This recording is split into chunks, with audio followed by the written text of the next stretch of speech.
Bonjour tout le monde. On va s'intéresser aujourd'hui aux tests d'intégration et pour appliquer les tests d'intégration, j'ai voulu vous montrer comment les appliquer sur les tests d'une API backend.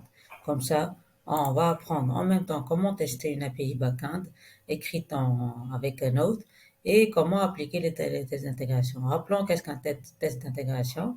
Donc revenons à euh, à notre définition de test d'intégration. Les tests d'intégration sont exécutés pour valider l'intégration de différents modules entre eux. Donc, après avoir fait les tests unitaires, on fait les tests d'intégration. Donc, généralement, ils sont exécutés après les tests unitaires. Ils permettront de mettre en évidence les problèmes d'interface entre différents programmes. Donc, on va appliquer les tests d'intégration sur une API backend. Donc, avant de les appliquer, on va comprendre les flux de données dans une API backend. Donc, on a aussi ici l'acteur ou la personne qui va demander une information de la part de l'API. Donc, elle envoie une requête. Cette requête est écoutée par le contrôleur, donc la couche contrôleur. Une fois cette couche-là, elle envoie cette requête à la couche service. Et la couche service, elle est responsable de la communication avec la couche base de données et donc la couche database ou DAO ou la couche données va interagir avec la base de données pour récupérer l'information. Une fois qu'on l'a récupérée, cette information est véhiculée vers la couche service, elle-même la véhicule à la couche contrôleur et la couche contrôleur envoie la réponse à la personne qui a demandé l'information. Parfois, ces deux couches, la couche service, la couche database, dans certains projets sont inexistantes, donc la couche contrôleur réagit directement avec la base de données. Et parfois, c'est la couche service qui n'est pas existante. Donc, on interagit directement avec la couche database. Donc, on pourra, euh, on pourra s'adapter pour chaque projet. Donc, on pourra adapter ce schéma à chaque projet. Donc, pourquoi je vous ai introduit cette figure-là? Parce qu'en fait, pour tester une API backend, il y a deux types de tests, en fait. Il y a les tests d'intégration, c'est-à-dire tester les routes directement sans moquer les services qui accèdent à la base de données. C'est-à-dire que si on a ce schéma-là, on va pas moquer ce service-là, on va tester qu'est-ce que l'API nous rend.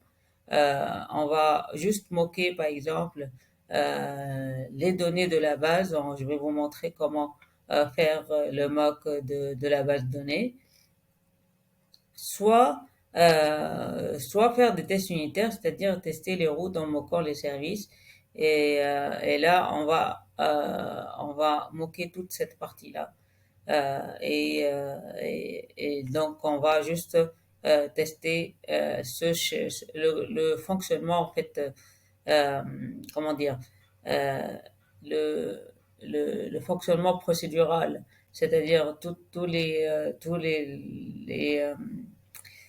comment dire, toutes les étapes métiers qui concernent notre API. C'est-à-dire, par exemple, si elle va vérifier le stock, si elle va faire des calculs avant de lancer la requête vers la base, etc.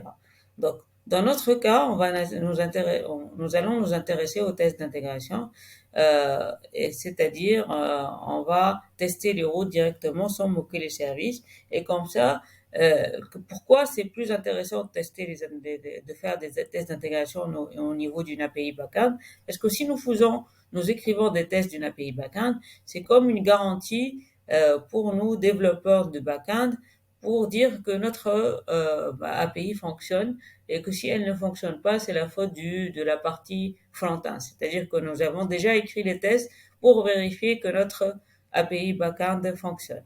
On peut même, dans certains cas, ne pas moquer la base de données. Je vais vous en parler au moment venu. Donc, pour faire les tests d'intégration, on va toujours utiliser gestes, comme je vous ai montré dans les exemples d'avant. Donc, les exemples d'avant, lorsqu'on a fait les tests unitaires sur les fonctions, on a pu découvrir la syntaxe de geste. Donc, vous connaissez déjà la syntaxe de geste. on va avoir besoin de super tests qui va nous permettre de tester justement les API.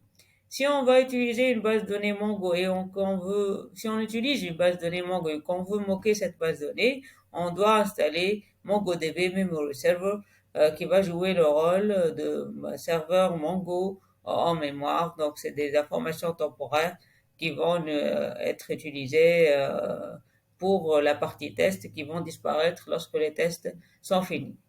Donc, la troisième étape qui est optionnelle, et si vous voulez vous investir un peu plus dans les tests et vous découvrir d'autres options dans Jest, on peut lancer npx jest config init ou -init. Je vais vérifier juste après avec vous pour créer un fichier jest.config.js. Normalement, c'est -init, mais on va le vérifier ensemble. Donc, on va commencer. Donc, je vais vous faire découvrir notre base de données, notre plutôt API. Donc, cette API-là, attendez que je rétrécisse cette partie. Donc, cette API-là, qu'est-ce qu'elle va contenir? Donc, on va découvrir les modèles. Donc, on a le modèle contact, task et user. Donc, on va s'intéresser à task et user. Donc, task, elle est décrite par title, description, duration, type et start date. Et notre utilisateur, il est décrit par le name, email, le rôle et son password. D'accord? Donc, cette API va tout d'abord s'intéresser à toutes les opérations CRUD de task, c'est-à-dire les opérations CRUD que vous connaissez, c'est-à-dire fetcher les données, toutes les données, ajouter une task, mettre à jour une task, supprimer une task, et aussi, par exemple, rechercher une task à travers leur ID, à travers son ID.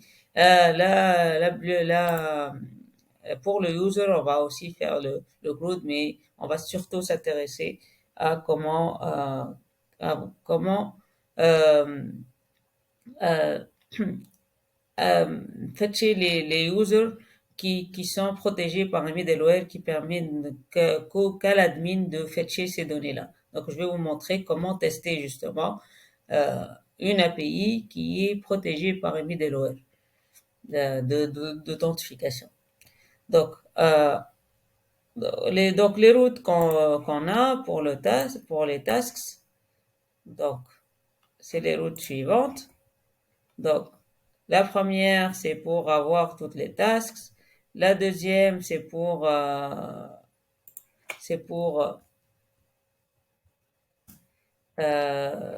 avoir une task bien précise en spécifiant son ID. La deuxième, c'est pour la troisième plutôt, c'est pour mettre à jour une task. Donc, c'est le même type de route, mais avec la méthode put.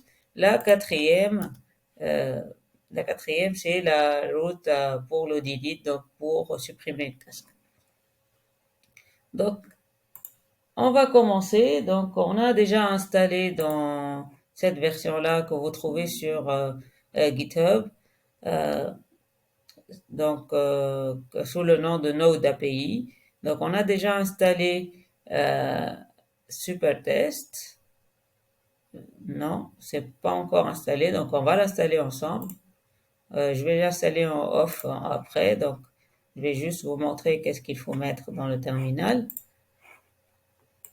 Donc npm install jest supertest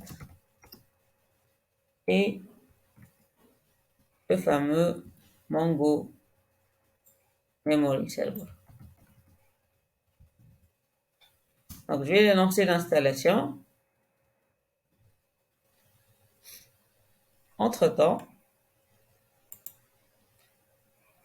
je vais commencer à écrire des tests. Pour écrire des tests, une des méthodes que nous avons apprises, c'est de créer un dossier qui s'appelle tiret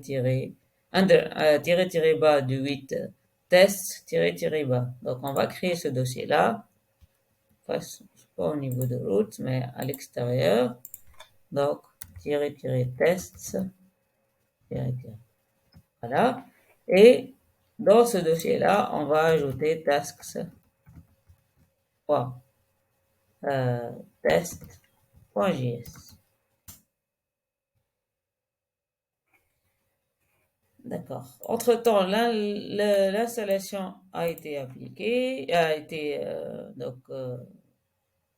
l'installation est finie, donc on va appliquer la troisième étape qui est dans le cours, qui est de lancer npx config. Je pense que c'est --init.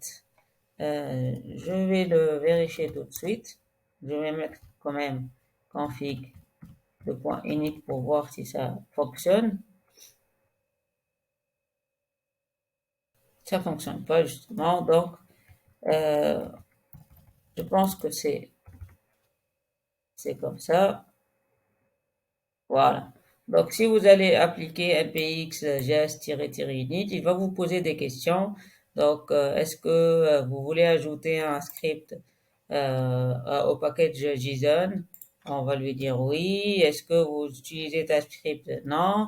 Est-ce que vous voulez, dans quel environnement vous travaillez? Dans notre cas, Node. Est-ce que vous voulez ajouter un coverage report? On va lui dire, par exemple, dans notre cas, oui. Est-ce que donc là on va travailler avec V8 avec Chrome pour le coverage. Euh, Est-ce que donc il y a différentes questions. On va terminer avec ces différentes questions. Et une fois qu'on a terminé, il y a un fichier qui est créé avec toutes les options qu'on a créées. Donc c'est le fichier gest.config.js. Donc il va vous mettre les options que vous avez choisies et il va mettre en commentaire les différentes autres fonctions, les différentes autres fonctions, options, pardon, que vous pouvez activer en enlevant le commentaire. Donc, dans notre cas, on ne va pas utiliser le fichier gest config.js parce qu'on n'a pas des choses à configurer. Ce qu'on a besoin est configuré par défaut dans Jest. Donc, ça c'est comme première étape. Donc, je vous revois dans la deuxième vidéo pour commencer réellement les tests.